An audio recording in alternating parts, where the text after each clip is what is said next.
Good evening प्यारे बच्चों, how are you. आप सभी लोग कैसे हो। हमें उम्मीद करते हैं कि आप सभी लोग अच्छे होंगे, स्वस्थ होंगे, मस्त होंगे, ज़बरदस्त होंगे, पढ़ाई लिखाई अच्छे से चल रही होगी। प्यारे बच्चों, आज की वीडियो में हम डिस्कस करने वाले हैं कार्बन एंड इट्स कंपाउंड। क्या कार्बन एंड इट्स कंपाउंड के बारे में डिस्कस करने वाले हैं। तो आइए हम लोग डिस्कस करते हैं कार्बन एंड इट्स कंपाउंड। ये है carbon and its compound chapter का पहला वीडियो है। क्या है पहला वीडियो। इसमें हम आपको इंट्रोडक्शंस देंगे, कार्बन का क्या, कार्बन का इंट्रोडक्शंस देंगे। आप ध्यान से समझिए कार्बन के इंट्रोडक्शंस को। इसके बाद जो है इसके आगे हम लोग डिस्कस करेंगे। सबसे पहले जो है आपको बता दें कि केमिस्ट्री की कई ब्रांच होती है। क्या है, ऑर्गेनिक होती है, इनऑर्गेनिक होती है, फिजिकल होती है। तो सारी ब्रांच में जो एक ब्रांच होती है ऑर्गेनिक केमिस्ट्री। कौन सी ब्रांच होती है, उसका नाम होता है ऑर्गेनिक केमिस्ट्री। क्या, उसका नाम होता है ऑर्गेनिक केमिस्ट्री। और ये ऑर्गेनिक केमिस्ट्री यहीं से शुरू होती है। क्या है, ऑर्गेनिक केमिस्ट्री यहीं से शुरू होती है। कहाँ से शुरू होती है, carbon and its compound chapter से शुरू होती है। तो जो आपका carbon and its compound chapter, यहाँ पर आप ध्यान देंगे, आपसे पूछा जाता है व्हाट इज कार्बन, कार्बन क्या है, कार्बन क्या है। तो आपका जवाब क्या रहेगा, कार्बन इज ए एलिमेंट। क्या है, कार्बन एक एलिमेंट है। क्या है, कार्बन एक एलिमेंट है। और उसके बाद अगर एलिमेंट है तो उसका कोई ना कोई एटॉमिक नंबर होगा। क्या, कोई ना कोई एटॉमिक नंबर होगा।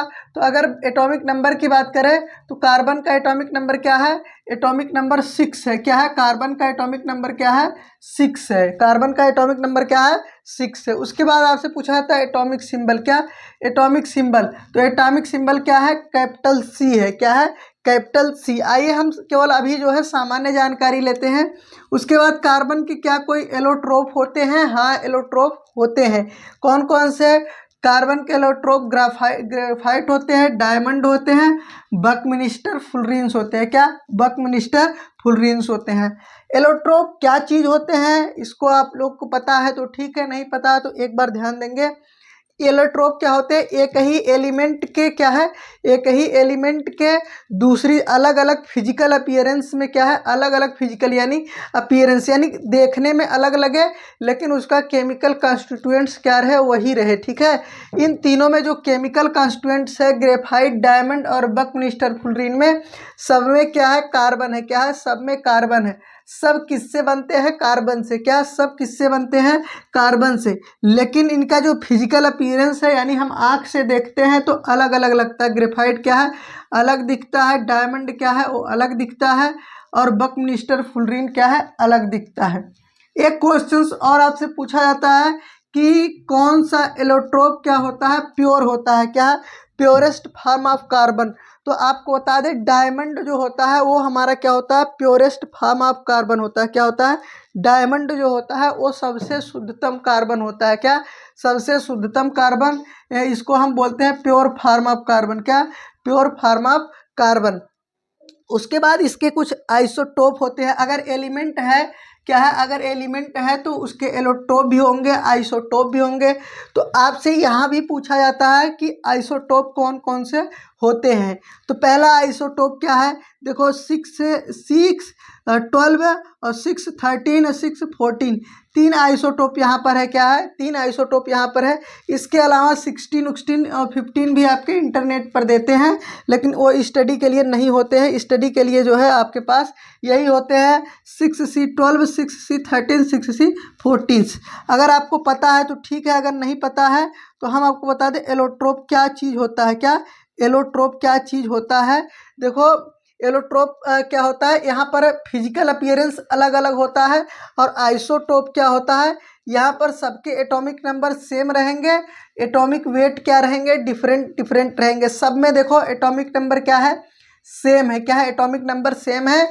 और यहाँ एटॉमिक वेट क्या है, 12 है, यहाँ 13 है, यहाँ क्या है, 14 है। तो इस तरीके के जो स्ट्रक्चर्स होते हैं उन्हें हम लोग क्या कहते हैं, आइसोटोप्स कहते हैं। क्या कहते हैं, आइसोटोप्स कहते हैं। आइए बात करते हैं हम इसके इलेक्ट्रॉनिक कॉन्फ़िगरेशंस की। तो इसका इलेक्ट्रॉनिक कॉन्फ़िगरेशन क्या होता है, 1s2 2s2 2p2। अगर हम sp-df में निकालें इसका इलेक्ट्रॉनिक कॉन्फ़िगरेशंस तो हम क्या करेंगे, 1s2 2s2 2p2। और अगर पूछा जाए कि KLM में बताओ तो K और L में, K में 2 और L में 4 इलेक्ट्रॉन होते हैं। कभी कभी आपसे पूछा जाता है कार्बन का कौन सा आइसोटोप जो है ज़्यादा पाया जाता है, मोस्ट एबंडेंट होता है। तो आपको बता दें 6C12 क्या होता है, मोस्ट एबंडेंट होता है, यानी कि यह हमारे इन्वायरमेंट में सबसे ज़्यादा पाया जाता है। क्या, यह हमारे इन्वायरमेंट में सबसे ज़्यादा पाया जाता है। उसके बाद बात करते हैं हम लोग 6C16 का। तो 14 का पूछा जाता है कि कौन सा जो है आइसोटोप रेडियो एक्टिव है। क्या है, कौन सा आइसोटोप रेडियो एक्टिव है, तो 6C14 क्या, 6C14 हमारा रेडियो एक्टिव होता है। ठीक है, आइए बात करते हैं अगर इसके वैलेंसी की। क्या, अगर वैलेंसी की बात करें, देखो इसकी वैलेंसी क्या होती है, 2 होती है और 4 होती है। क्या होती है, 2 और 4 होती है। हमने आपको बताया है अपने जो है शॉर्ट वीडियो में भी, और अगर आपने नहीं देखा है तो आपको बता दें कि इसकी वैलेंसी क्या होती है, 2 ही होती है और क्या होती है, 4 होती है। ठीक, लेकिन अगर पूछा जाए कि क्या होती है, ऑप्शन के अकॉर्डिंग आपको जवाब देना है, लेकिन अगर मोस्ट प्रिफरेंस किया जाए तो क्या होती है, 4 होती है। क्या होती है, 4 होती है।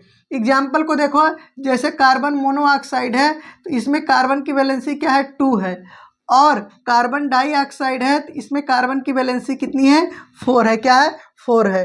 तो इसको आप लोग नोट कर लीजिए, इसके बाद इसके आगे डिस्कस करते हैं।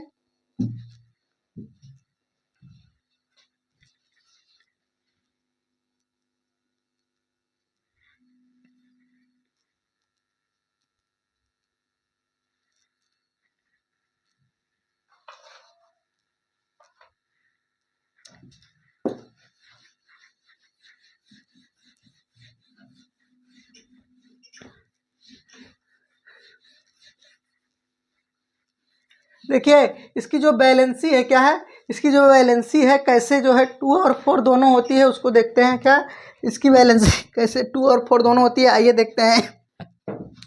देखिए ग्राउंड स्टेट में अगर ये रहता है, क्या रहता है, ग्राउंड स्टेट में रहता है, ग्राउंड स्टेट में रहता है तो ये कैसे रहता है, 1s2 क्या रहता है, 1s2 2s2 2p2। क्या, 1s2 2s2 2p2। तो यहाँ पर जो है, यहाँ पर ये देखिए इस तरीके से कुछ स्ट्रक्चर्स होता है। क्या, इस तरीके से स्ट्रक्चर्स होता है, एक इलेक्ट्रॉन यहाँ, एक इलेक्ट्रॉन यहाँ। तो हमारा का काम क्या है कि जब ये क्या करते हैं, बॉन्ड बनाते हैं। क्या करते हैं, बॉन्ड बनाते हैं, ध्यान से समझिए। तो ये अनपेयर्ड इलेक्ट्रॉन क्या होती है, पेयरिंग होती है। क्या होती है, पेयरिंग होती है। समझ में आई बात।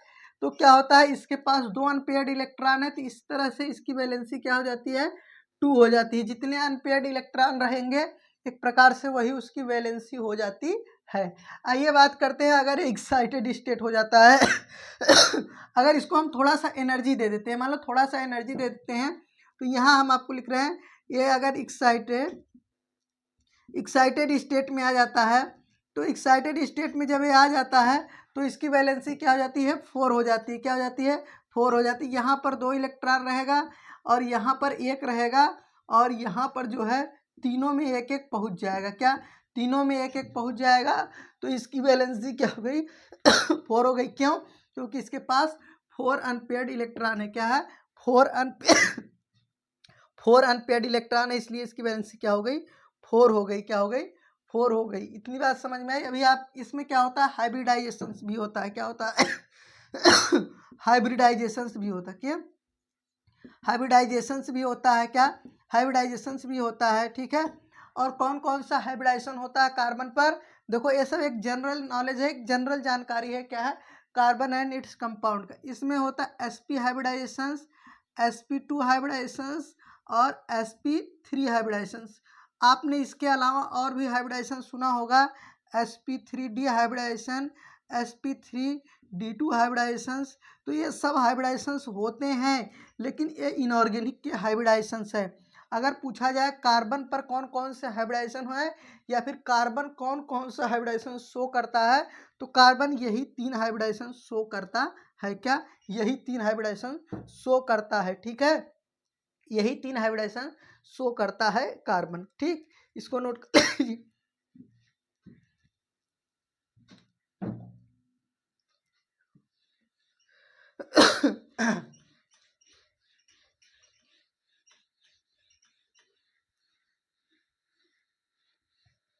अब इसके बाद हम बात करेंगे कार्बन बॉन्ड कैसे करता है।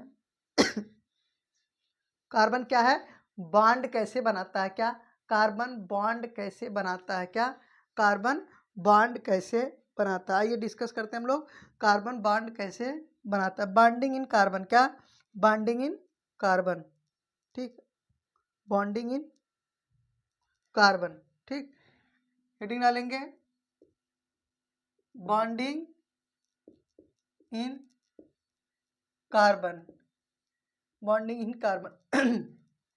आपको पता है कार्बन के आउटर मोस्ट सेल में कितने इलेक्ट्रॉन होते हैं? कार्बन के आउटर मोस्ट सेल में 4 इलेक्ट्रॉन होते हैं। क्या होते हैं? 4 इलेक्ट्रॉन होते हैं। अगर आपने पढ़ा होगा ऑक्टेन रूल तो पढ़ा होगा, अगर नहीं पढ़ा है तो आपको बता दें कि जितने भी एलिमेंट होते हैं उनके आउटर मोस्ट सेल में कितने इलेक्ट्रॉन होने चाहिए? 8 होने चाहिए। कितने होने चाहिए? 8 होने चाहिए। अगर उनके आउटर मोस्ट सेल में 8 इलेक्ट्रॉन है तब वो क्या होगा? स्टेबल होगा। क्या होगा? तब वह एक स्टेबल कंपाउंड बनाएगा। क्या बनाएगा? स्टेबल कंपाउंड बनाएगा। अगर उसके आउटर मोस्ट सेल में 8 इलेक्ट्रॉन नहीं है तो वह एक स्टेबल कंपाउंड नहीं बनाता है। क्या? वह एक स्टेबल कंपाउंड नहीं बनाता है। तो कार्बन के आउटर मोस्ट सेल में कितने इलेक्ट्रॉन है? क्या है? 4 इलेक्ट्रॉन है। क्या है?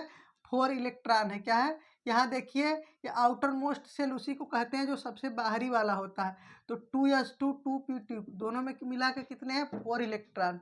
यानी कि जब एक कंपाउंड बनाएगा, स्टेबल कंपाउंड बनाएगा तो इसके आउटर मोस्ट सेल में 8 इलेक्ट्रॉन होने चाहिए। कितने होने चाहिए? 8 इलेक्ट्रॉन होने चाहिए। 8 इलेक्ट्रॉन होने के लिए इसके पास 3 कंडीशन होती है। या तो क्या करे, या तो या तो ये क्या करे, 4 इलेक्ट्रॉन्स को क्या कर दे? निकाल दे, तो इसका जो है हीलियम का स्ट्रक्चर प्राप्त हो जाएगा। क्या करें? अगर ये 4 इलेक्ट्रॉन निकाल दे तो ये हीलियम का स्ट्रक्चर प्राप्त हो जाएगा 1s2, तब ये जो है स्टेबल हो जाएगा। क्या करें? 4 इलेक्ट्रॉन निकाल दे। क्या करें? -4 यानी 4 इलेक्ट्रॉन निकाल दे। या तो फिर क्या हो जाए, इसके पास 4 इलेक्ट्रॉन बाहर से आ जाए। क्या? इसके पास 4 इलेक्ट्रॉन बाहर से चले आए और ये एब्जॉर्ब कर ले, तब ये क्या हो जाएगा? स्टेबल कंपाउंड बनाएगा। या तो फिर ये क्या करे? 4 इलेक्ट्रॉन का साझा कर दे। क्या करें? साझा कर दे। क्या करे? साझा कर दे। तो कार्बन क्या होता है? न इलेक्ट्रॉन को 4 इलेक्ट्रॉन को रिलीज करता है, न 4 इलेक्ट्रॉन को एक्सेप्ट करता है। वह 4 इलेक्ट्रॉन के शेयरिंग से, क्या 4 इलेक्ट्रॉन के शेयरिंग से क्या बनाता है? बॉन्ड बनाता है, जिसको हम लोग क्या बोलते हैं? Covalent bonding in carbon. क्या? Covalent bonding in carbon. हम लोग क्या कहते हैं? Covalent bonding in carbon. तो कार्बन क्या बनाता है? Covalent bond. क्या बनाता है? कोवैलेंट बॉन्ड बनाता है। ठीक, अब बॉन्ड, कोवैलेंट बॉन्ड क्या होता है? इसमें क्या होता है? इलेक्ट्रॉनों की शेयरिंग से बॉन्ड बनते हैं। क्या? इसमें बच्चों इलेक्ट्रॉनों की क्या है? शेयरिंग से बॉन्ड बनते हैं। कैसे बनते हैं? इलेक्ट्रॉन यहाँ पर क्या होते हैं? शेयर होते हैं। जैसे एग्जांपल लेके हम लोग समझाते हैं। जैसे हमारे पास क्या है? हाइड्रोजन है। क्या है? हाइड्रोजन है। ठीक है, तो हाइड्रोजन स्टेबल कंपाउंड कब बनाएगा? क्या है? हाइड्रोजन स्टेबल कंपाउंड कब बनाएगा? ध्यान से समझिए, हाइड्रोजन स्टेबल कंपाउंड कब बनाएगा? जब हाइड्रोजन क्या होगा? हीलियम का स्ट्रक्चर गेन कर लेगा। क्या? हाइड्रोजन जो है वो किसका स्ट्रक्चर गेन कर लेगा? हाइड्रोजन जब हीलियम का स्ट्रक्चर गेन कर लेगा। किसका?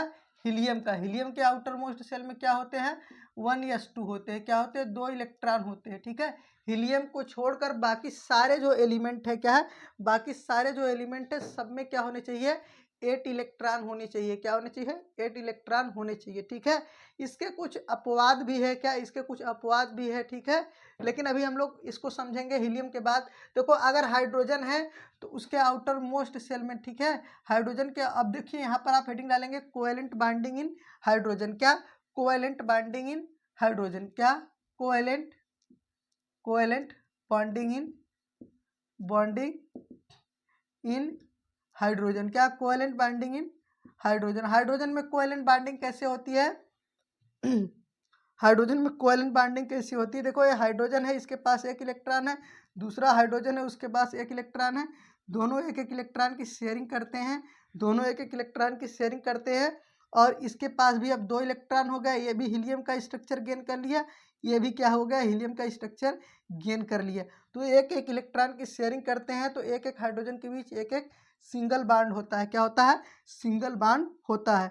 ठीक है, फिर बच्चों बाकी जो हम डिस्कस करेंगे कल वाली वीडियो में। थोड़ा सा स्याही सूख गई है चल नहीं रही ढंग से। ठीक है, थोड़ी खांसी आ रही है। तो आज के लिए बेटा इतना ही, और कल की वीडियो में जो है आप लोग इसके आगे से पढ़ेंगे। ठीक, तो आप लोग जो है रेगुलर पढ़ते रहिए, अच्छे से पढ़ाई करते हैं। वीडियो अच्छी लगे तो वीडियो को एक बार लाइक कर दीजिए और दोस्तों में शेयर कर दीजिए। चैनल पर पहली बार आए तो सब्सक्राइब जरूर करें। आज के लिए इतना ही, मिलते हैं फिर नेक्स्ट वीडियो में। तब तक के लिए टेक केयर, अपना ख्याल रखें।